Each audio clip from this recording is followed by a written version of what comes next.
Classes DS classes में आप सभी स्टूडेंट का स्वागत है। मैं हूं दीपिका साहू और आप सभी के लिए लेकर आई हूं हाफ ईयरली का सॉल्विंग पेपर। जैसे कि आप सभी देख सकते हैं, आज हम लोग बात कर रहे हैं हाफ ईयरली एग्जाम के सॉल्विंग पेपर की सब्जेक्ट इंग्लिश। और ये कितने नंबर का आता है? मैक्सिमम 75 नंबर का आता है, ठीक है। एंड टाइम पीरियड आपको दिया जाता है कितना? 3 आवर, ठीक है। सबसे पहले हम देखेंगे सेक्शन ए, रीडिंग से स्टार्ट करते हैं हम। तो देखिए, इसमें लिखा हुआ है सबसे पहले, reading the following passage and answer the question given below. जैसे कि एज यूजुअल आता है आप सभी का पेपर, वैसा ही आया है एंड वैसे ही आपको सॉल्व करना है। जो भी बच्चा देख रहा है वो वीडियो को लाइक कर दीजिएगा ताकि वीडियो आगे तक जा सके और आपके जरिए किसी और को भी बेनिफिट मिल सके। तो चलिए स्टार्ट करते हैं। देखिए, जैसे कि लिखा हुआ है, as the ruler of the planet humans like to think that it is a large creature who will emerge victorious from the struggle for survival। इसमें एक छोटे से पक्षी के बारे में बताया गया है जिसको हम बोलते हैं हमिंग बर्ड। जैसे कि आप स्क्रीन पे देख सकते हैं, उसके बारे में बताया है। और यहाँ पर मैं इंपॉर्टेंट चीज़ों की अगर बात करती हूँ तो जैसे कि इसमें लिखा है, it is bravely visible when it is in flight. जब वो फ्लाई होता है, उड़ता है, तो वो विजिबल होता है, दिखने में दिखाई देता है, बाकी होता वो बहुत छोटा है। एंड ये जो है which is found in America, ये कहाँ पाया जाता है भाई? अमेरिका में पाया जाता है और ये सबसे छोटा पक्षी माना जाता है। क्लियर? और ये अपनी एनर्जी जो है आप कहाँ से करता है? ये खाता है क्या भाई? देखना, ये नेक्टर खाता है, जैसे आप स्क्रीन पर देख सकते हैं, इसको नेक्टर बोलते हैं। ये फूड में एज अ फूड, जैसे हम लोग रोटी सब्जी दाल चावल खाते हैं, वैसे ये नेक्टर एंड फ्लोवर खाता है, ठीक है। और इनकी जो एनर्जी होती है बहुत ही रिच होती है, इट मीन्स बहुत हाई होती है। क्लियर? बताई गई जो मोस्ट इंपॉर्टेंट है और जो आपको पूछी भी जाएगी। एक मिनट रुकिए। About half its body weight in nectar. इसका जो वेट होता है ये बहुत लाइट वेट का होता है, जिसका मतलब इसका जो मिनिमम वेट होगा अगर इसका बॉडी वेट माना जाए तो नेक्टर के बराबर। नेक्टर के बराबर इट मीन्स, नेक्टर आपने देखा होगा फूल में जो अंदर होता है वो रहता है नेक्टर, तो इतना ही इसका बॉडी वेट होता है, ठीक है।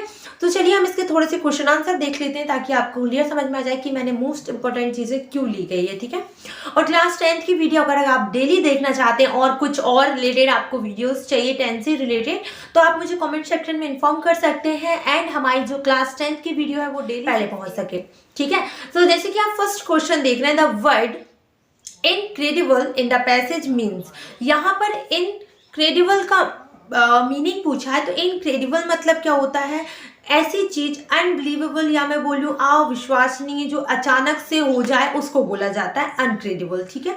इसमें दिया गया है, इसका आपको इस पैसेज में आपको इसका मतलब समझाना है। तो इसका मतलब होता है अनबिलीवेबल, जिस पर विश्वास ना किया जाए। तो the right answer is C, unbelievable. Clear? Second देखिएगा आप सभी, nature has made man realise that fact that, जो नेचर फैक्ट को जो नेचर है उसने रियलाइज करवाया है ह्यूमन बीइंग को। तो अगर आप राइट आंसर बात करेंगे तो सी है कि नहीं, सी नहीं, एक मिनट, सॉरी गलती से हो गया, डी। ये यहाँ पर देखिए, ये जो टिक लगा है ना वही, the smallest creature are the toughest and most adaptable. ये जो सबसे छोटे जो पक्षी या फिर कोई भी क्रिएचर जो बनावट भगवान के द्वारा बनाई गई है वो सबसे मतलब मोस्ट टफेस्ट, मतलब बहुत परेशानियां उठाते हैं और एडेप्टेबल होते हैं।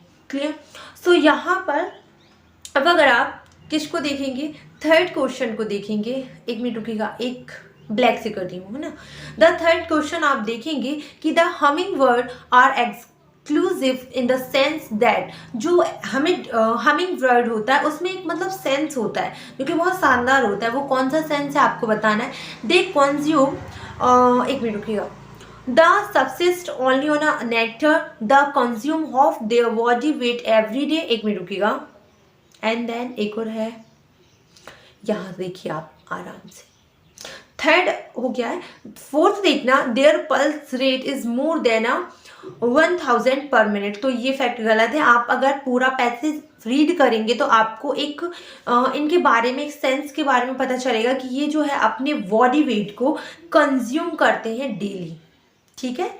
तो इस राइट आंसर क्या है? कंज्यूम करते हैं ये अपने बॉडी वेट को डेली आधा, मतलब जितना इनके बॉडी में वेट होता है जितना इनका बॉडी वेट होता है वो डेली हाफ कंज्यूम कर देते हैं उसको। और यहाँ इसका जो है ये देखिए पैसेज में दिया गया है कि humming bird consume about half its body weight in a nectar. Clear, मतलब ये अपने बॉडी वेट में डेली हाफ कंज्यूम करते हैं, ठीक है, मतलब घटाते हैं। अब हम लोग देखेंगे कौन सा, फोर्थ वाला। ये देखिए, which of the following statement about the bee humming bird is true. देखिए हमिंग बर्ड के बारे में ऐसा कौन सा स्टेटमेंट है जो आपको वैलो में दिए गए हैं 4 अल्टरनेटिव, उसमें से बताना है कि कौन सा ट्रू है।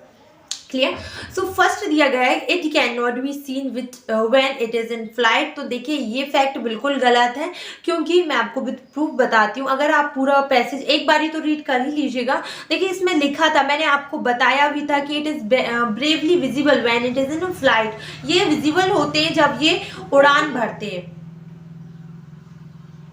सो फर्स्ट अल्टरनेटिव जो कि आपको दिया गया है वो गलत है, क्योंकि ये विजिबल होते हैं जब ये फ्लाइट मतलब उड़ान भरते हैं, ठीक है। सो राइट आंसर क्या होगा, जब हमें इसका ट्रू फैक्ट पता चल गया तो हम उसी को टिक करेंगे ना, फिर हमें और एक्स्ट्रा एनर्जी की तो बिल्कुल ज़रूरत नहीं है कि हम इनको भी पता करें, क्योंकि जब यही सही, अगर ये गलत होता दैट मीन्स नीचे का कुछ है, ठीक है। सो राइट आंसर है आपका B, it is officially when it is fly. जब ये विजिबल होते हैं, जब ये उड़ान भरते हैं, उड़ते हैं, ठीक है। अभी देखिए फिफ्थ वाला, अगर आप लोग ध्यान से देखेंगे तो humming bird need a lot of energy in order to, इनको बहुत सारी एनर्जी की आवश्यकता क्यों होती है, मेंटेन देयर बॉडी मेटाबॉलिज्म। इसको मैं आपको पैसेज में भी बताती हूँ, व्हाई इज इट राइट। देखिए अगर आप नीचे से थर्ड वाली लाइन में देखेंगे ना, तो आपको इसका आंसर क्लियरली समझ आएगा, क्लियरली दिखाई देगा कि humming bird need an incredible amount of energy to sustain their body metabolism. मतलब इनको एक्स्ट्रा एनर्जी की आवश्यकता नीड होती है। चलिए देखिए क्वेश्चन नंबर 2 देखिएगा, read the following passage and answer the question given below. अगर कुछ भी ना समझ में आए, कोई प्रॉब्लम हो, तो आप मुझे कमेंट सेक्शन में इन्फॉर्म कर सकते हैं, हम उस पर से अलग से वीडियो बना सकते हैं, ठीक है। सो ये भी आपका 5 नंबर का है। ये देखेंगे, on November afternoon a child came to Narendra lighthouse studio. November के दोपहर की टाइम है, दोपहर का टाइम है, और एक बच्चा आता है नरेंद्र के घर, मतलब नरेंद्र लाइट हाउस में, स्टूडियो में उनके। तो वो She was about 12, slender, dirty, nervous and timid। देखिए वो जो बच्ची थी, मतलब वो लड़की थी, वो लगभग मतलब 12-13 साल की लग रही थी। वो बहुत ज़्यादा डरी हुई थी, नर्वस थी, और देन टिमिड थी, मतलब बहुत डरते डरते आ रही थी। In her arm she carried something. उसके आर्म में, मतलब यहाँ पर भुजा पर उसने कुछ कैरी कर रखा था, कुछ था उसके हाथ पे। She was desperately afraid the ugly man, she had come to see what she had heard somewhere that this man would heal injured things।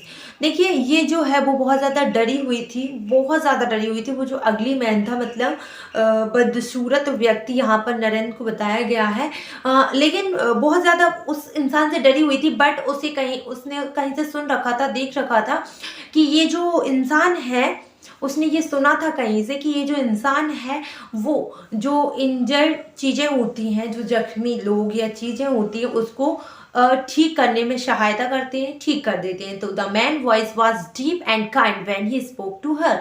और वो जो व्यक्ति थे नरेंद्र, उनकी आवाज़ जो थी बहुत ज़्यादा डीप थी, मतलब बातों में बहुत गहराई थी, एंड बहुत काइंड व्यक्ति थे, बहुत दयालु थे। एंड देन जब वो उससे बात कर रहे थे, व्हाट इज इट चाइल्ड, वो पूछते हैं ये क्या है। She stepped towards forward timidly, that means कि बहुत ही वो डरते डरते आगे बढ़ी उनके side. And in her arms was a large white bird which was quite still. तो देखिए उसके जो आर्म है, उसकी भुजा पर क्या था, एक वर्ड था, लार्ज वाइट वर्ड था, और वो बहुत ज़्यादा शांत था, which is was a quite well, and then there were stand of blood on it. Witness, the girl placed it in his arm. I found it, sir. It's hurt. Is it still alive? वो बोलती है उनसे कि मैंने इसको मतलब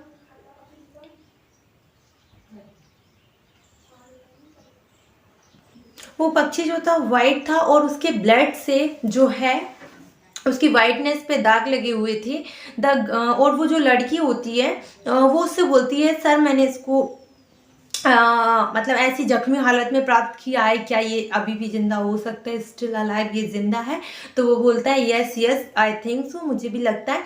Narendra went inside with the word in his arm, और जो नरेंद्र होते हैं वो उसको अपनी आर्म पे लेकर उसको अंदर ले जाते हैं। So that was a story. अब हम इसके क्वेश्चन आंसर सॉल्व करेंगे। इसके बाद जो है इसमें वो जो नरेंद्र होता है वो उसको अंदर लेकर जाता है। The girl follow the bird fluttered. Narendra spread one of the large white wings, उसका एक विंग्स जो होता है वो उसे निकाल देता है।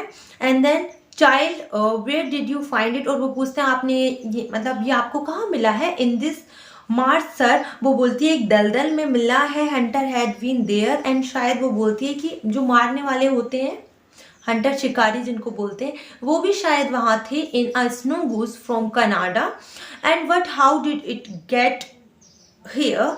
And the girl's eyes were fixed on the injured bird, और उसकी आंखें सिर्फ उसी को देख रही थी। She said can you heal it sir, क्या ये ठीक हो सकता है? वो वही चीज़ बार बार रिपीट कर रही थी।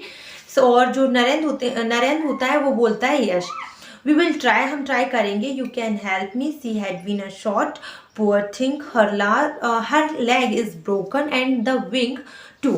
In a few day time the bird was completely cured and they released it to fly to its destination। और वो बोलते हैं कि ये जो है इसका जो लेग है वो पूरी तरह से टूट चुका है और इसके विंग भी बहुत ज़्यादा जख्मी है, लेकिन कुछ टाइम के बाद ये ठीक हो जाएगा और इसको हम छोड़ देंगे इसकी डेस्टिनेशन की तरफ ताकि ये उड़ सके। ठीक है, so that was the story. अब हम इसके क्वेश्चन आंसर देखते हैं। देखिए फर्स्ट में लिखा हुआ है कि why did the girl take the word to Narendra. जो लड़की होती है वो नरेंद्र के पास मतलब उस पक्षी को क्यों लिख के जाती है? तो हमने जैसे कि अब भी पढ़ा था कि उसने कहीं से सुन रखा था कि वो जो व्यक्ति हैं उसको ठीक कर देते हैं, मतलब बहुत सारी चीज़ों को उन्होंने ठीक किया है, तो शायद उसने ये चीज़ें सुन रखी थी कहीं से। ठीक है, सो फर्स्ट आप देखिए ए वाला, so that he would tell her a first, कि ताकि वो जान सके कि ये स्टिल अभी भी जिंदा है या फिर ऊपर चला गया है। सेकंड है कि so that he would tell her what to do, and ताकि वो उससे पूछ सके कि अब क्या करना है। या she, so that he would send it to where it comes from, ताकि वो इसे वहाँ भेज सके जहाँ से ये आया है। और so that he would heal it hell it sorry, और ताकि वो इसे ठीक कर सके। तो उसने कहीं से सुन रखा था कि ये जो इंसान है वो चीज़ों को जो इंजर्ड थिंग होती है उसको ठीक करते हैं, तो उसने ऐसे सुन रखा था। तो ऑब्वियसली ये की आंसर है कि ही वुड हील इट, वो उसे ठीक कर सके। ठीक है, सेकेंड वाला देखिए, which of the word similar to the word slender. Slender मतलब क्या होता है पहले ये जान लेते हैं, फिर इसके बाद हम इसका सिमिलर वर्ड ढूंढेंगे। तो स्लेंडर मतलब होता है पतला, क्लियर, पतला। तो आप बताइए, फैट मतलब पतला होता है, प्रिटी मतलब पतला होता है, टॉल मतलब पतला होता है, या थिन मतलब पतला होता है? सो फैट मतलब होता है मोटा, टॉल मतलब होता है लंबा, प्रिटी मतलब सुंदर आप ले सकते हैं, एंड देन थिन मतलब होता है पतला। सो आंसर इज थिन। इसका आंसर क्या है? थिन। क्वेश्चन नंबर थर्ड देखिए, वेयर डिड नरेंद्र लिव। जो नरेंद्र है वो कहाँ पर रहते थे? तो हमने फर्स्ट में ही पढ़ा था कि वो जो लड़की है उसके उनके घर लेकर आ रही है, तो उनका घर क्या बोला था उन्होंने? Narendra lighthouse studio. तो हम यही खोज करेंगे कि एक भी किसी भी अल्टरनेटिव में ये दिया है क्या, दिया तो होगा। देखिए फर्स्ट है in a lighthouse, in a old cottage, या in a cabin by the marsh, in a hut. So answer क्या है? Lighthouse. सिंपल से आंसर है कि फर्स्ट ही इसका आंसर है। सो यहाँ पर अभी हम थर्ड वाला और देखते हैं। On the basis of the our passage it can be said the girl was. So ये ऊपर जो पैसेज दिया गया है उसके बेस्ड पर हम क्या कह सकते हैं? वो जो लड़की थी वो कैसी थी? Loud and forceful, Sai and clean, या फिर बोल्ड एंड ब्रेव, या sympathetic and caring. So answer है वो बहुत ज़्यादा बोल्ड मतलब साहसी, और ब्रेव मतलब साहसी और बहुत ज़्यादा साहसी थी, ठीक है। Which of the word similar to the word cylinder, देखिए ये है आपके फायदे। एक ही क्वेश्चन बार बार रिपीट हुआ है, 2 बार एक ही क्वेश्चन, या तो इसको हटा दिया जाएगा तो भी आपको बोनस पॉइंट मिलेगा, और अगर आपको इसका आंसर आता तो आपको 2 नंबर फ्री के मिल चुके हैं, तो इसका आंसर भी थिन होगा, सिंपल सी बात है। क्वेश्चन नंबर 5 देखते हैं, चलिए। Where did the word come from, जो वर्ड है वो कहाँ से आया है। सो ये भी मेंशन किया गया है, अगर आपने ध्यान से पैसेज को पढ़ा है तो यहाँ पर साफ शब्दों में लिखा है गुड्स फ्रॉम कनाडा, वो कहाँ से आया है, कनाडा से। So answer is from Canada. Clear. चलिए क्वेश्चन नंबर 2 देखते हैं, section B writing. Question number 3, read the passage carefully, answer the question given below. आपको जो आंसर दिए उनके आंसर आपको लिखने हैं, ठीक है। सांस ले लीजिए। देखिए इसमें रेड क्रॉस सोसाइटी के बारे में बताया है कि ये एक अंतर्राष्ट्रीय संगठन है, ये बहुत ज़्यादा मतलब लोगों की हेल्प करता है, बड़ी बड़ी आपदाओं से ये लोगों की जो है हेल्प करता है, जैसे कि अर्थक्वेक हुआ, फ्लड हुआ, इन सारी चीज़ों से आपकी मदद करेगा। और ये कब, इसका जो संगठन है ये कब बना था, ये 1920 में बना था। इसके बाद इसमें जो मतलब और भी सारी चीज़ें रेड क्रॉस सोसाइटी के बारे में बताया गया है। इसके बाद इसको एक जूनियर रेड क्रॉस सोसाइटी के बारे में भी आप सभी को बताया गया है। तो इसमें आपको नोट बनाने हैं, क्या बनाने हैं बच्चों, नोट। तो चलिए हम इसके नोट्स बना लेते हैं, और इसमें आपको इसका टाइटल देना है। तो देखिए यहाँ पर ऊपर से लेकर अगर आप नीचे तक के वर्ड्स को अगर देखेंगे तो आपको सारी चीज़ें जो है किससे रिलेटेड मिलेगी, रेड क्रॉस सोसाइटी, ठीक है। सो जो कहानी है आपको रेड क्रॉस सोसाइटी की सुनाई जा रही है ना, कि ये एक अंतर्राष्ट्रीय संगठन है। तो ये सबसे पहले 1863 में स्विट्जरलैंड में बना था, फिर इसके बाद रेड क्रॉस सोसाइटी फॉर्म में आई थी 1920 में। सारी चीज़ें जो है रेड क्रॉस सोसाइटी के बारे में बताई गई है। दैट मीन्स इसका टाइटल क्या हुआ, इसका टाइटल हुआ रेड क्रॉस सोसाइटी। चलिए हम इसके थोड़े से नोट्स और देख लेते हैं ताकि आपको क्लियर हो जाए।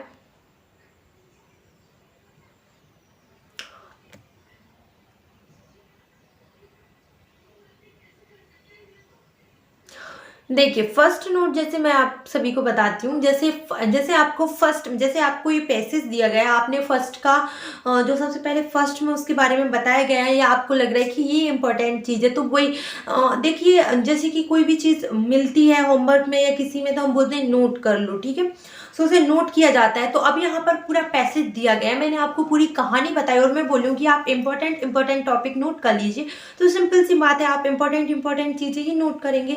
तो इस प्रकार से आप उसमें भी देख सकते हैं कि जैसे फर्स्ट में कोई उसके बारे में एक इंपॉर्टेंट चीज़ बताई गई है, तो आप वो लिख लीजिए, कुछ 1-2 पॉइंट बीच का ले लीजिए, और जहाँ से डॉट स्टार्ट होता है और जहाँ को डॉट खत्म होता है वहाँ तक लिख लीजिए, ठीक है। तो जैसे मैंने फर्स्ट लिखा है, the red cross society is an international organization. अगर आप फर्स्ट लाइन देखेंगे तो आपको मिल जाएगा। एंड देन मैंने सेकेंड में क्या किया है, सब पॉइंट बना के लिखे हैं, जैसे कि टू लिख दिया, जैसे मैंने नंबर 2 डाल के लिखा है कि रेड क्रॉस सोसाइटी। अब उसके बारे में बताया गया है कि वो किस चीज़ के बारे में मतलब हेल्पफुल है या क्या उसके बारे में बताया गया है, ठीक है। सो जैसे 2.1 करके, its aim too is very noble, its help the sick and the क्या लिखा है ये, wounded, sorry, and during wars. And then 2.3 करके लिखा है, its help the mankind suffering from disaster like earthquake. तो ये हमारी बहुत सारी चीज़ों से हेल्प करती है, ये बहुत ज़्यादा नॉवल है, और ये सिख में लोगों की मदद करती है, जैसे डिजास्टर में हो गया, अर्थक्वेक, फ्लड, इन चीज़ों से हमारी मदद करती है। तो ये सारी चीज़ें जो है रेड क्रॉस सोसाइटी के बारे में है। अगर आपको थोड़ी स्मार्टली आंसर देना ताकि आपका नंबर बिल्कुल ना कटे, तो आप इस टाइप से बना सकते हैं। और अगर आपको इस टाइप से बनाना नहीं आता है तो आप मुझे कमेंट सेक्शन में ज़रूर बताइएगा। मैं अलग से नोट समरी की वीडियोस लेकर आऊँगी आप सभी के लिए। इसमें थोड़ी सी वीडियो लॉन्ग हो जाएगी, इसी कारण मैं थोड़ी सी इन शॉर्ट में आपको बताते चल रही हूँ, ठीक है। सो अगर आपको ये नोट्स पसंद नहीं आए तो उसके अलावा भी आप, जैसे कि पैसेज में दिया है, 1 मिनट रुकिएगा, जैसे कि पैसेज में दिया है, अभी हम लोग देख रहे थे, सेक्शन बी था ना, नहीं ये नहीं, 1 मिनट, ये जैसे इसमें दिया है, अगर आपको मैंने जो लिखा वो लाइन पसंद नहीं आई तो आपने फर्स्ट में ये वाली लाइन लिख ली, एक बीच की एक ऊपर की, एक नीचे की, 3 पॉइंट हो गए। अब यहाँ पर आपको नंबर देखने की 4 नंबर का आया है नोट समरी बनाने का। तो इसमें भी आपको 2 क्वेश्चन दिया है, समरी तो आपको दिया ही नहीं है, नोट्स दिया है एंड टाइटल दिया है। तो टाइटल आपने लिख दिया, उसमें 1 नंबर तो पक्का ही है, आधा नंबर तो देंगे नहीं, बचे आपके 3 नंबर। तो 3 नंबर में कम से कम आप 4 से 5 पॉइंट बनाकर लिख दीजिए, ठीक है। सो इसमें छोटे छोटे पॉइंट लिखेंगे वो भी सही रहेगा, अगर आप सब पॉइंट बनाकर लिखेंगे तो वो तो और भी अच्छा, उसमें आपका कोई भी नंबर नहीं काटेंगे। सो ये फ्री के नंबर है, आप जितने अच्छे से करेंगे उतना अच्छा रहेगा। चलिए आगे देखते हैं हम लोग। ये हो गया ना। क्वेश्चन नंबर 4 है, you are a Jayant Sharma studying in government HS Mayana Higher Secondary School MP, write an application to your principal for the full fee conjunction। देखिए मैंने फुल फी कंजक्शन की पूरी जो एप्लीकेशन है उसकी वीडियो बना चुकी हूँ। और अगर आप इसके और में देखेंगे कि you are Atul Chauhan residing at a Gokul Dham colony Sohagpur, write a letter to your friend inviting him to attend your brother's marriage. तो ये जो है ये लेटर भी हम लोग करवा चुके हैं। अगर आप देखना चाहते हैं तो इस चीज़ की अलग से प्लेलिस्ट बना के रखी है। और अगर आपको वो चीज़ भी नहीं समझ में आ रही है या वहाँ पर प्रॉब्लम हो रही तो आप मुझे कमेंट सेक्शन में इन्फॉर्म करिए कि इसकी अलग से वीडियो आ जाएगी। इस वाले वीडियो में हम लोग ने ये वाला लिया है कि इस पे से हम जो इसमें एप्लीकेशन दी है वो हम लोगों ने करके उसका सॉल्विंग किया है, बाकी जो और है उसका सॉल्विंग नहीं किया। अगर आपको बाई चांस इसका सॉल्विंग चाहिए, मतलब लेटर चाहिए आपको, तो मुझे कमेंट सेक्शन पे इन्फॉर्म कर दीजिएगा। Thank you. चलिए अब हम इसकी एप्लीकेशन देख लेते हैं, 1 मिनट रुकिए।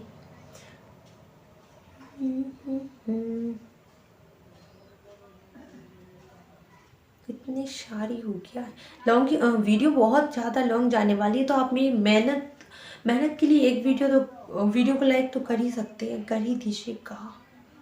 चलिए मिल गया। देखिए जैसे आप लोग देख सकते हैं, to the principal government HSS Mayana MP। देखिए जो आपको प्रोवाइड है आपको वही लिखना है, अगर बाई चांस प्रोवाइड नहीं है जो आपने रट लिया है वो लिखेंगे आप। बट इसमें आपको बताया गया है कि that you are a Jayant Sharma, आप पढ़ते हैं, you are studying government higher secondary school Mayana in MP। So आपको वही देना पड़ेगा, वही बताना पड़ेगा, ठीक है।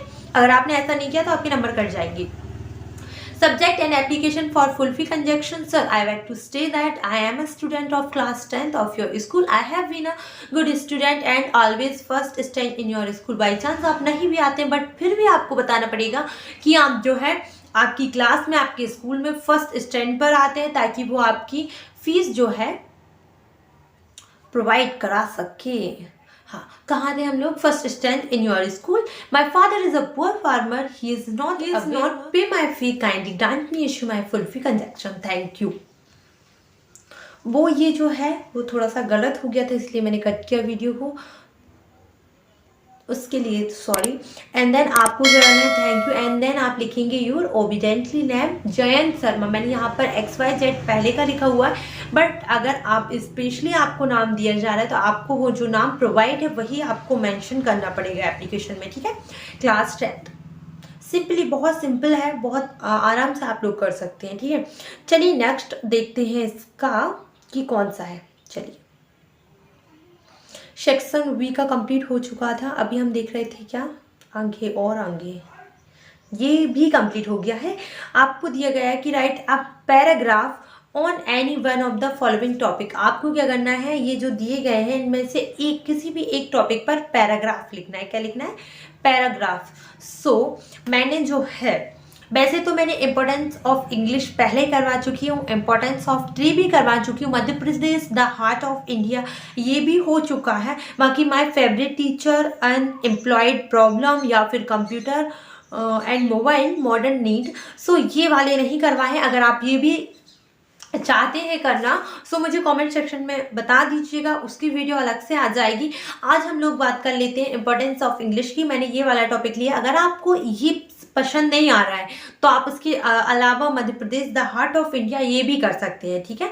तो चलिए हम इम्पोर्टेंस ऑफ इंग्लिश का जो लिंक है वो प्रोवाइड करवा देते हैं, तो आप उसमें से टिक कर लीजिएगा, ठीक है। उसमें से वो वीडियो भी बहुत ही शॉर्ट है, 4 से 5 मिनट की, उसमें मैंने पूरा आप सभी को बता के रखा है, ठीक है। इम्पोर्टेंस ऑफ इंग्लिश की अगर हम बात करेंगे तो देखिए यहाँ पर कुछ सब पॉइंट उसके लिखे हुए हैं, जैसे आप पढ़ सकते हैं। International language, invention of internet, communication with other countries, program, rich literature, study, enjoy, ठीक है। सो अब देखिए इस पर से लिखना कैसे है वो जानते हैं। English and international language, that is a first point. मैंने जैसे कि बोला कि ये एक इंटरनेशनल लैंग्वेज है। एंड इसके बाद and is spoken all over the world. ये जो है पूरे वर्ल्ड में बोली जाती है। इन्वेंशन ऑफ इंटरनेट, इसका जो है इन्वेंशन कहाँ से हुआ है? इंटरनेट से हुआ है। No country can depend upon its local language. कोई भी कंट्री जो है उसकी लोकल लैंग्वेज पे डिपेंड नहीं हो सकती। We can communicate with other countries only when we know to. देखिए हम किसी भी कम्युनिकेशन, मतलब अगर हम किसी अदर कंट्री से कम्युनिकेशन करेंगे तो हमें इस लैंग्वेज का ज्ञान होना चाहिए। हमें ये जो लैंग्वेज है उसके बारे में पता होना चाहिए, ठीक है, क्योंकि हमारी लोकल लैंग्वेज जो है हमेशा हर जगह नहीं चलती है। अब अगर हम आगे देखेंगे, medicine, technology and trade, we must know English well, without knowing it no communicate can progress. अगर हम इस इंग्लिश लैंग्वेज को नहीं जानेंगे, सो हम किसी भी कम्युनिटी से, किसी भी कंट्री से कनेक्ट नहीं हो सकते। और हमें इसे जानना बेहद ज़्यादा इम्पोर्टेंट है, बहुत ज़्यादा ज़रूरी है। अगर हम इसे नहीं जानेंगे तो हम किसी भी कोई भी कम्युनिटी बोले या कोई भी कंट्री जो है प्रोग्रेस नहीं कर सकती, क्योंकि उसका जो कम्युनिकेशन है वो रुक जाएगा। It has a rich literature, ये बहुत रिच लिटरेचर है, एक समृद्ध साहित्य है। And student can enjoy after learning it. और जो स्टूडेंट भी होते हैं, जब हम इसे सीख जाते हैं तो बहुत ज़्यादा एंजॉय करते हैं, बहुत ज़्यादा हमें बात करने में भी बहुत अच्छा लगता है, ठीक है। सो लास्ट जो था वो यही था कि student can enjoy after learning it. ये तो एक शॉर्ट में वो, अगर आपको पूरा देखना है तो मैं प्लेलिस्ट जो लिंक है उसकी दे रही हूँ, आप लोग जाकर देख लीजिएगा, ठीक है। चलिए आगे का क्वेश्चन देखते हैं। इसमें आपको एक पैराग्राफ लिखना है जो कि आपको पिक्चर प्रोवाइड है। क्वेश्चन नंबर 6 है ये। Last you went on a picnic, आप जो है पिकनिक पर गए हैं विथ योर फैमिली, आपकी फैमिली के साथ। Look at the picture given below and right a short paragraph about how you enjoy your picnic, ठीक है। सो लास्ट डे ही आप गए हैं पिकनिक पर और आपकी फैमिली आपके साथ है। सो आपको इस पिक्चर को देखना है और क्या करना है, एक शॉर्ट पैराग्राफ लिखना है। और देखिए ये 3 नंबर का है और 75 वर्ड्स तो होने ही चाहिए। अगर आप इसको नहीं करना चाहते तो और में एक और दिया है कि on the basic of the picture given below write a short story in about 75 words and also given a subtitle to it. तो आपको जो है और में जो है टाइटल भी लिखना पड़ेगा, सबटाइटल भी देना पड़ेगा और आपको एक स्टोरी भी लिखनी है, शॉर्ट स्टोरी लिखनी है जो कि 75 वर्ड्स की रहेगी। तो मैंने इसमें से कौन सा फर्स्ट वाला करा है, जो और वाला है अगर आपको वो जानना है तो उसके लिए मुझे कमेंट सेक्शन में बता दीजिएगा, वो अलग से वीडियो आ जाएगी। चलिए हम आज बात करेंगे, हम एक पिकनिक पर गए हैं। मान लीजिए आप पिकनिक पर गए हैं, बाकी 1 जनवरी पे गए होंगे बहुत सारे लोग पिकनिक पर, बाकी हम आज पिकनिक पर भी जाते हैं कि आप लोग आज पिकनिक पर गए थे, ठीक है। मान लीजिए आप आज पिकनिक पर सही पकड़े हैं। सो हम कैसे लिखेंगे, देखिए।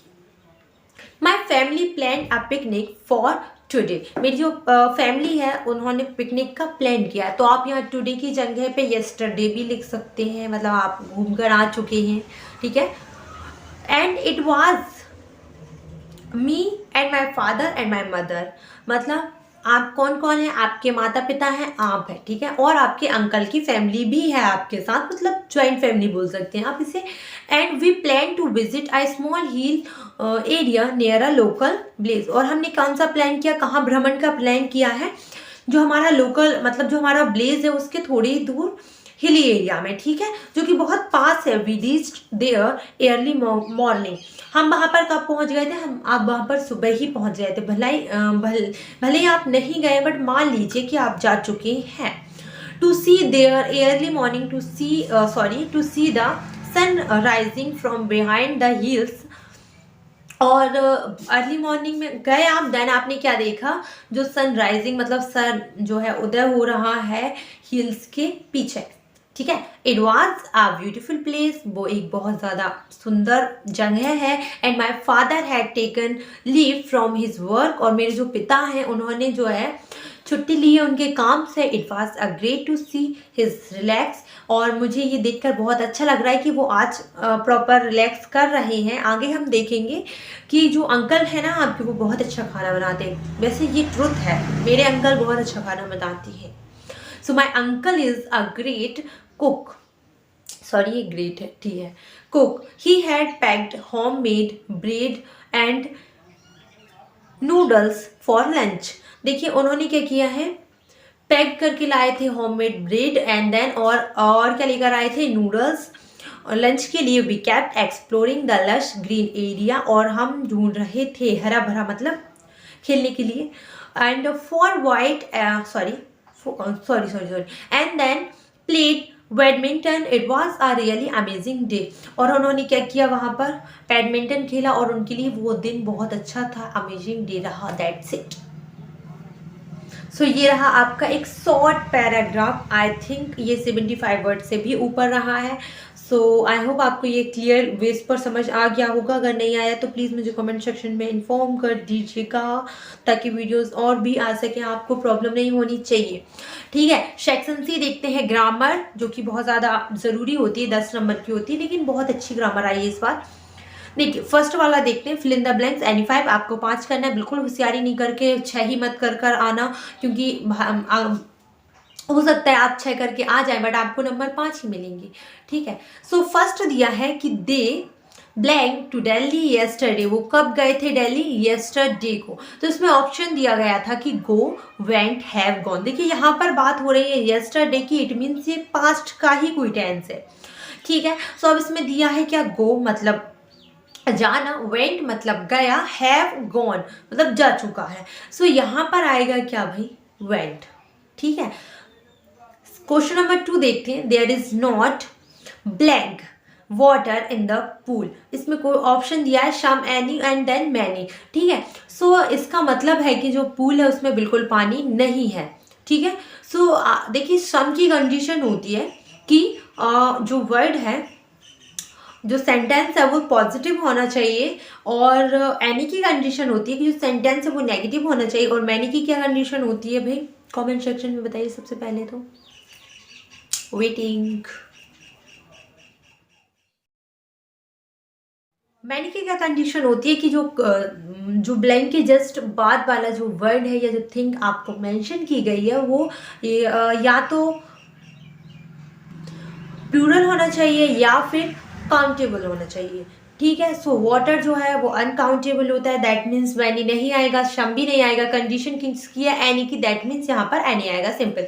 क्वेश्चन नंबर 3 देखेंगे, blank he work hard he would पास। वह यदि वह कठिन परिश्रम करेगा तो वह पास हो जाएगा, तो यहाँ पर क्या आएगा, इफ आएगा। ठीक है, क्वेश्चन नंबर 4 देखिए, his uncle is MLA। M को आप कैसे लिखते हैं, हिंदी में लिखकर देख लीजिएगा। एम को ऐसे लिखते हैं, और जो भी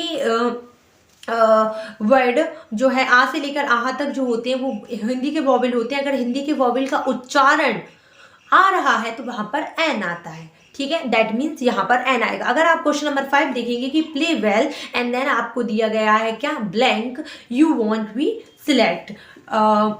अच्छा खेलो, नहीं तो तुम्हें सिलेक्ट नहीं किया जाएगा, नहीं तो।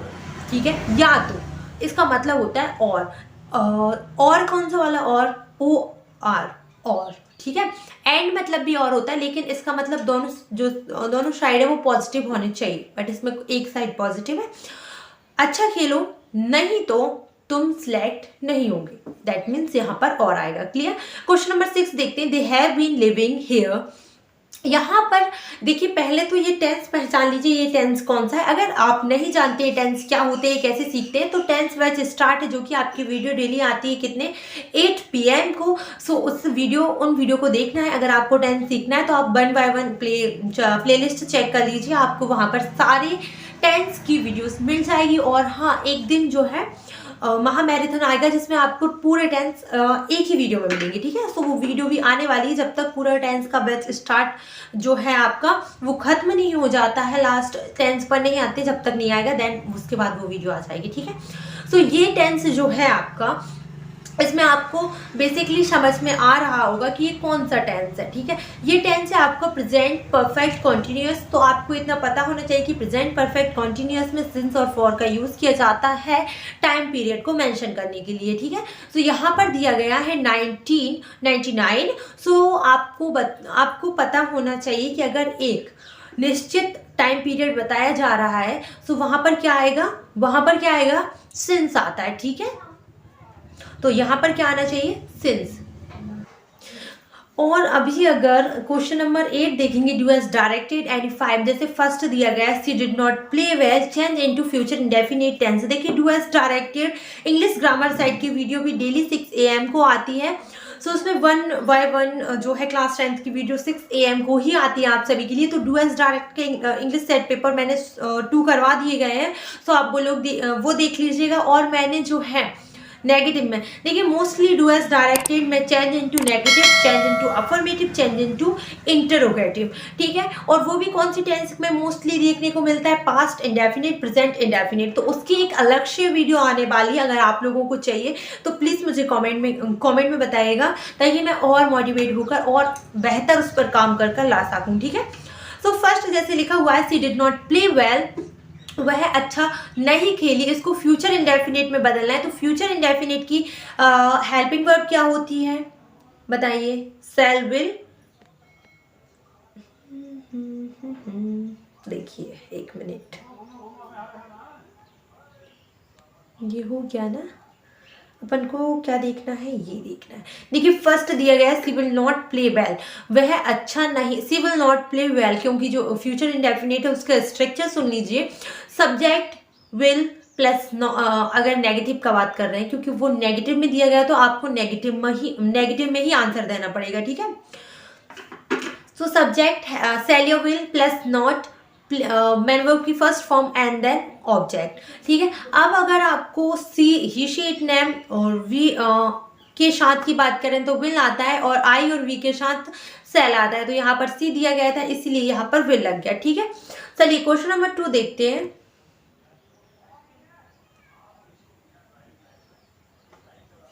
क्वेश्चन नंबर 2 देखिएगा, डिड यू डू इट, आप क्या आपने ये किया।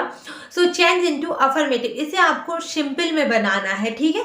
सो सिंपल में बनाने के लिए कुछ नहीं करना है, इसमें क्या करना है, you did it, that's it, इतना है, यू डिड इट, इतना ही करना है, क्योंकि डिड हटता है तो मेंबर की फर्स्ट फॉर्म आती है। चलिए देखते हैं कैसे बनाएंगे इसको।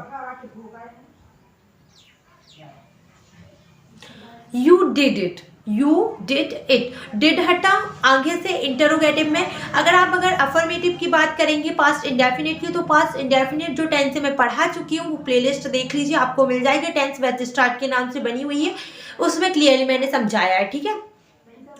अभी थर्ड वाला दिया था आप सभी को, थर्ड वाला में क्या था,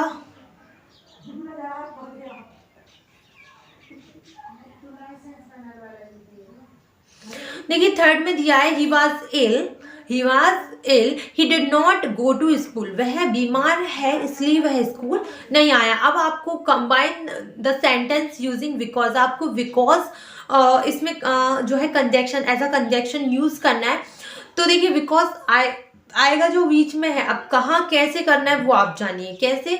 आप बहुत से बच्चे ऐसा कर देते हैं कि he was ill because he did not go to school. पहले आपको क्या बताना पड़ेगा, रीजन, फिर आप में बताएंगे कि क्यों, ठीक है। तो यहाँ पर रीजन क्यों नहीं आया है, आपको बताना पड़ेगा कि वो क्यों नहीं आया था।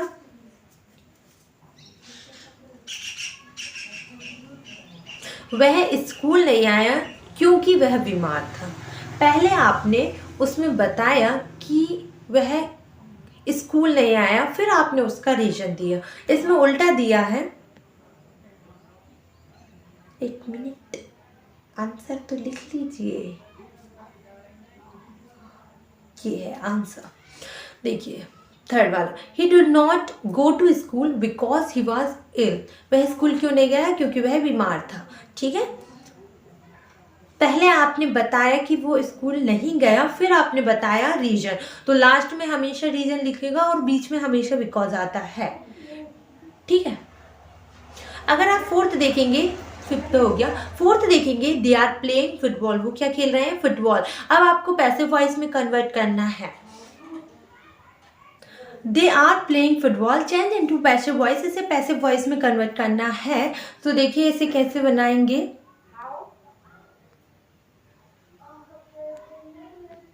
देखिए आप लोग स्क्रीनशॉट ले लीजिएगा ताकि आपको दिक्कत ना हो, पीडीएफ में दिक्कत होती है, बाकी आप लोगों को नहीं होगी। देखिए पैसिव वॉइस अगर आपको नहीं आते तो मुझे कमेंट सेक्शन में बता दीजिएगा, पैसिव वॉइस का अलग से वीडियो आ जाएगा, ठीक है। Football is being played by them. देखिए फुटबॉल एक ऑब्जेक्ट है, सबसे पहले जो पैसिव वॉइस होते हैं उसमें ऑब्जेक्ट को लिया जाता है, फिर इसके बाद ये एक टेंस जो है आगे चला जाता है। अब जैसे इसमें इज लिखा था, आपको इसमें बीइंग खुद लगाना पड़ेगा और हमेशा याद रखिएगा कि पैसिव वॉइस में मेन वर्ब की थर्ड फॉर्म आती है। क्लियर? चलिए आगे देखते हैं। आगे हम लोग क्वेश्चन देखेंगे। चलिए पहले मैं आपको पूरे क्वेश्चन ऐसे ओरल बता देती हूँ, फिर उसके बाद आप वहाँ से पूरा सीट में से लिख लीजिएगा, ठीक है। जैसे इसमें लिखा है 5th कि he is very intelligent, he can pass any test. वो बहुत ज़्यादा इंटेलिजेंट है, वो कोई भी जो टेस्ट है किसी भी टेस्ट को पास कर सकते हैं। Combine the using so that, आपको इसमें सो दैट का यूज़ करना है। तो देखिए वेरी की जगह पे आप लगाएंगे सो और दोनों सेंटेंसों को जोड़ने के लिए लगाएंगे that. He is very intelligent that he can pass any test. Simple. अभी आप अगर 6 देखेंगे, Alex she work hard she will not pass, rewrite the sentence using if. आपको क्या करना है, ये जो लिखा है ना अलेक्स, इसकी जगह पे आपको लगाना है भाई इफ, एंड देन पूरी प्रॉब्लम का समाधान तो हो ही गया है। इफ सी वर्क हार्ड, यदि वह कठिन परिश्रम करेगा। अब आपको एक लॉजिक करना है कि ये जो विल नॉट है आपको सिर्फ वहां पर विल यूज करना है। मतलब क्या करना है आपको, देखिए यहाँ पर अनलेस लिखा है, अनलेस की जगह पे आप इफ लगा दीजिएगा कि if she does not work hard, यदि वह कठिन परिश्रम नहीं करेगी तो सी विल नॉट पास। या फिर इसके बिहाइंड पर आप ये भी इंस्टेड आप ये भी कर सकते हैं कि if she work hard she will pass, यदि वह कठिन परिश्रम करती है तो वह पास हो जाएगी। लेकिन अगर आपको इस मतलब जैसे 6th का जो सेंस है उस सेंस में अगर आप बनाएंगे तो राइट ये है कि if she does not work hard she will not pass, ठीक है। तो चलिए इसका आंसर शीट से आप पूरा स्क्रीनशॉट ले लीजिए ताकि आपको दिक्कत ना हो। देखिए यहाँ पर आपको सारा मिल जाएगा। If she does not work hard she will not pass. और 4th वाला क्या था भाई, he is so intelligent that he can pass any test. Clear? Is it clear और नॉट? चलिए आगे हम लोग देखेंगे, हम लोग कहाँ आ गए थे, ग्रामर की वीडियो पे, ठीक है। जस्ट अ सेकेंड, ये कंप्लीट हो गया। अब हम लोग देखेंगे सेक्शन डी। जैसे कि फर्स्ट में दिया है choose the correct alternative to the answer the following question. 4 alternative दिए गए हैं। मैंने आप सभी को MSQ पहले करवा चुकी, most important question from poetry from prose, दोनों में से मैं करवा चुकी हूँ, ठीक है। सो कौन सा मैच चल रहा है भाई बताइए बच्चे, अगर लड़के देख रहे हैं तो। सो फर्स्ट दिया गया है कि who read the letter sent by Lencho, जो लेंचो के द्वारा जो लेटर सेंट हुआ था उसे किसके द्वारा पढ़ा गया था। सो उसकी वाइफ के द्वारा, भगवान जी के द्वारा, या फिर उसके सन के द्वारा, या फिर पोस्ट मास्टर के द्वारा। सो राइट आंसर है द पोस्ट मास्टर। सेकेंड देखिएगा, according to Mandela what comes naturally to heart. मतलब जो मंडेला है उनके अकॉर्डिंग जो नेचुरली हार्ट में आता है, मतलब नेचुरली हम क्या चीज़ अडॉप्ट कर सकते हैं, लव, काइंडनेस, ठीक है। सो आंसर है आपका लव। थर्ड देखेंगे, what was the name of the plane flown by the pilot. आपको उस प्लेन का नाम बताना है जिसे पायलट के द्वारा उड़ाया गया था। सो ये कौन सा है, ब्लैक एरोप्लेन में से लिया गया है इसको। अगर आप वो वीडियो, मैं उसकी लिंक भी दे रही हूँ, most important multiple choice question from poetry on from prose. So ये सारी चीज़ें जो है पहले से करवा चुकी थी, और जितने भी अल्टरनेटिव आपके उस हाफ ईयरली एग्जाम में आपको देखने को मिले वो सारे उसी में से लिए गए हैं। तो आप एक बार ही देख लीजिएगा, ठीक है। और उस प्लेन का नाम था डकोटा। एयरबस, बोइंग ऐसे कोई भी प्लेन नहीं था, डकोटा, ठीक है। So right answer is Dakota. अगर फोर्थ देखेंगे, according to Amanda freedom is, जो अमांडा है उसके अकॉर्डिंग फ्रीडम क्या है बताइए, सोर है, स्वीट है, बिटर है, पेनफुल है, बताइए। सो आंसर इज स्वीट। चलिए आगे देखते हैं। क्वेश्चन नंबर 10 आपको दिया गया है, read the following extracts from the prose and answer the question given below. देखिए द यंग सिगल, ये लिया गया है सिगल द फर्स्ट फ्लाइट में से। ये अगर आपने नहीं देखा है तो मैं आपको बता देती हूँ, और मैं जो लिंक है वो भी अटैच करवा दे रहे हैं डिस्क्रिप्शन में, आपको सारी लिंक मिल जाएगी। Most important extract from prose में से लिया गया है, जो कि मैं पहले से करवा चुकी हूँ, और प्लेलिस्ट में पूरी वीडियोस आपको मिल जाएंगी, ठीक है। So the young seagull was alone on his ledge, उसके बारे में बताया गया है। तो जो यंग सिगल था वो अलोन था उसकी लेज में, उसकी हद में।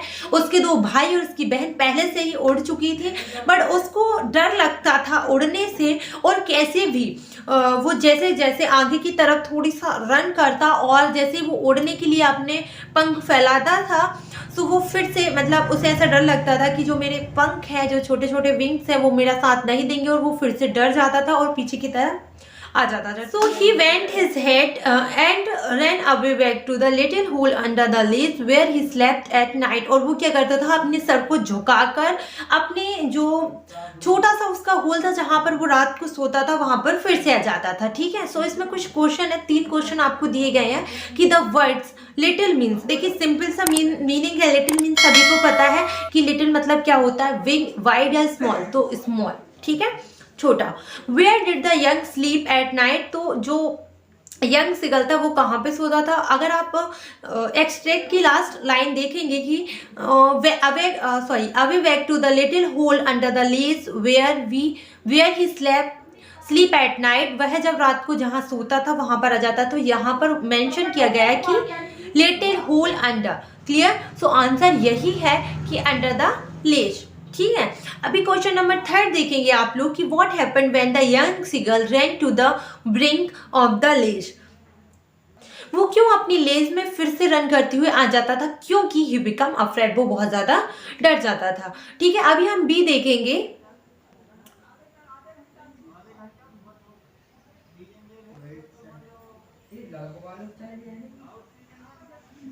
I sit inside doors open to the veranda writing long letter in, एक मिनट रुकिए, ये कैप्चर नहीं हो पाया है। I will read which I scarcely mention the departure of the forest from the house। अगर आप यहाँ पर देखेंगे तो आपको क्लियरली मिल जाएगा ये, ठीक है। सो आंसर देखते हैं हम लोग, सॉरी क्वेश्चन देखते हैं हम लोग। What is the poet doing, जो पोएट है वो क्या कर रहे थे, तो यहाँ पर मेंशन किया गया था कि वो राइटिंग लॉन्ग लेटर इन, तो वो क्या कर रहे थे, लिख रहे थे। क्या यहाँ पर दिया है, reading, writing, playing, going. So answer is writing, ठीक है। Which of the following is the poet of the above text, जो ऊपर आपको टेक्स्ट दिए गए हैं, जो आपको एक्सट्रैक्ट दिया गया है, उसके पोएट कौन है, एड्रिन रिच, नंबर सी, ठीक है। क्वेश्चन नंबर 3 देखेंगे, विच of the following is not the meaning of the word departure. देखिए यहाँ पर जो डिपार्चर है, अब यहाँ पर ये नहीं बताना है कि इसका सिमिलर वर्ड या इसका मीनिंगफुल वर्ड क्या है। यहाँ पर बोला गया है कि is not to meaning of the word, मतलब वो शब्द बताना है जो इसका मीनिंग नहीं है। तो इसमें लिखा है लीविंग, अराइविंग, एक्सिट, गोइंग। इसके पहले आपको ये पता होना चाहिए कि डिपार्चर मतलब क्या होता है। तो डिपार्चर मतलब होता है क्या, जाना या प्रस्थान करना, ठीक है। सो गोइंग मतलब भी जाना होता है, लिविंग मतलब भी जाना होता है, और एग्जिट करना भी जाना ही होता है, ठीक है। लेकिन अराइविंग मतलब पहुंचना, आना होता है। दैट मीन्स इसका आंसर क्या है, अराइविंग, क्लियर। क्वेश्चन नंबर 11 देखिएगा।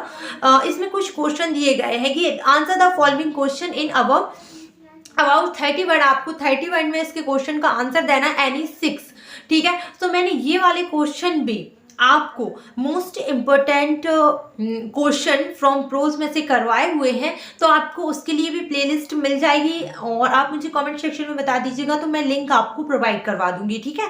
क्वेश्चन नंबर 12 देखेंगे, तो उसमें लिखा हुआ है कि answer the following question in about 30 words any 2। अगर आपके पास इन क्वेश्चन के आंसर नहीं है, या बाई चांस आपको ये क्वेश्चन के आंसर नहीं मिल पा रहे हैं, तो आप मुझे कॉमेंट सेक्शन में बताइएगा, ताकि हम इस पर से अलग से वीडियो बना सकें, और आपके लिए ये जो है अलग से वीडियो आ जाएगी, क्योंकि ये वीडियो बहुत ज़्यादा लॉन्ग हो जाएगी और फिर अपलोड करने में दिक्कत आती है। Question number 12, answer the following question in about 30 words any 2। आपको इनमें 30 वर्ड्स में 2 क्वेश्चन के आंसर देने हैं। क्वेश्चन नंबर 13 जिसमें लिखा हुआ है answer the following question about 30 words any two. इसमें भी आपको 30 वर्ड्स में 2 क्वेश्चन के आंसर देने हैं, ठीक है। एंड क्वेश्चन नंबर 14 देखेंगे आप। Answer the following question in about 35 words. 35 words में आपको इन क्वेश्चन के आंसर देने, जिसमें से एनी वन करना है आपको, और ये है 3 नंबर का, ठीक है। जो फर्स्ट है वो अ लेटर टू गॉड में से दिया गया है, और ये जो है आई थिंक ब्लैक एरोप्लेन में से दिया गया है। क्वेश्चन नंबर 15 देखेंगे। Answer the following question in about 75 words. इसमें भी आपको एक क्वेश्चन का आंसर देना है, जिसमें से फर्स्ट तो लिखा है क्या, सेंट्रल आइडिया देना है अमांडा का या फिर टाइगर इन द जू का, ठीक है। क्वेश्चन नंबर 16 देखेंगे। Answer the following question in about 75 words. Question number 17 देखेंगे हम। क्वेश्चन नंबर 16 देखेंगे, जिसमें लिखा हुआ है answer the following question in about 75 words. So इसमें भी आपको क्या दिया गया है, 3 नंबर का क्वेश्चन है और 1 करना है, ठीक है। अगर आपको क्वेश्चन के आंसर चाहिए तो मुझे कमेंट सेक्शन में बताइएगा, उस पर से अलग से वीडियो आ जाएगी। ये वीडियो बहुत ज़्यादा लॉन्ग हो जाएगी, जिससे मुझे अपडेट करने में प्रॉब्लम आएगी। Thank you so much for watching this video till last. अगर वीडियो पसंद आई होगी तो वीडियो को लाइक करने बिना ना जाएँ, और ऐसी वीडियोज़ देखने के लिए हमारे चैनल डीज क्लासेस से जुड़े रहिए और हमारे चैनल को सब्सक्राइब करिए।